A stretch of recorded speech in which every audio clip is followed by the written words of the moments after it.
السلام عليكم ورحمة الله وبركاته. كلنا زهقنا من الأكل المعتاد على الفطار، لا إما محشي، مكرونة بشاميل، رقاق، جلاش، ملوخية. عايزين بقى نجدد شوية. تعالوا النهاردة نعمل برجر بكوباية رز واحدة. أيوة زي ما انتوا شايفين، كوباية رز واحدة وحباية بطاطس. ومقولكوش بقى على الجمال والحلاوة، اختراع كده جديد ونجدد شوية في الفطار وندلع نفسنا.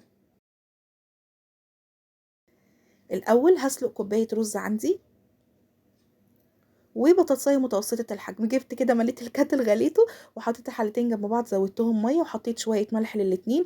حطيت الاتنين بقى على النار كده، وبعد كده البطاطس كانت اتسلقت الاول، هرستها زي ما انتم شايفين كويس، والرز كان اتسلق.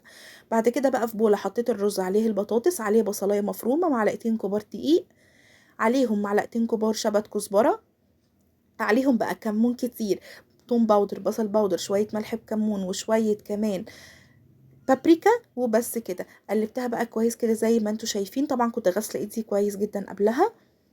وبعد كده بقى بعد ما لميت عجينه كده، جبت الاول حبه ميه، بليت ايدي وشويه بقسماط ناعم، بقيت اخدها زي ما انتوا شايفين. الميه سهلت لي كتير جدا تشكيلتها، خدتها كوره. بعد كده عملتها اهو زي ما انتوا شايفين البرجر كده، بس صغيره شويه. وبدات ان انا اظبط نواحي الدايره كده، واديني حطيت عليها البقسماط اهو. غرقيها كده في البقسماط وما تطلعي برضو اظبطيها زي ما انتي شايفه اهو. بدات ان انا اعمل معاكم واحده تانية، بليت ايدي وكورتها كويس اهو. وبعد كده بقى هعملها كانها دايره كده كبيره، وهقوم حطاها في البقسماط بتاعي، اغلفها كويس جدا بالبقسماط.